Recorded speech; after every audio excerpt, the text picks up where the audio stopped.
Chechenistonlik Linda ismli ayol o'z erining to'yida raqsga tushib, adashmadingiz, o'z erining to'yida raqsga tushib, millionerga aylandi.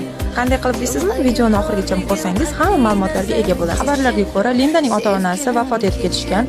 Linda ikkinchi qiz farzandini dunyoga keltirganiga 2 hafta bo'lganida, u turmush o'rtog'ini ikkinchi marta uylanayotganidan xabar topdi. Turmush o'rtog'i bilan birgalikda 8 yil davomida qancha sinovlarni yashab o'tib, turmush o'rtog'ini millioner darajasiga olib chiqqan Linda turmush o'rtog'i hatto ikkinchi marta turmush qurayotganini unga aqalli aytib ham qo'ymaganini, faqatgina to'y kuni xabar topganini eshitib juda qattiq xafa bo'lganini va hayotning bu qadar keskin zarbalariga hali tayyor emasligi to'g'risida o'zining ijtimoiy tarmoqlarida yozib qoldirdi va mana shu kelinni oldiga chiqib o'ynagan videosi ijtimoiy tarmoqlarda tarqalib ketdi va Instagramda o'zida bir kunda 500 milliontadan ko'p jonli obunachi va $25,000 mashhurlik va kundoshga ega bo'ldi.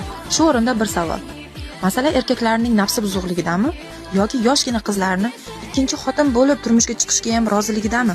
Xulosa o'zingizdan.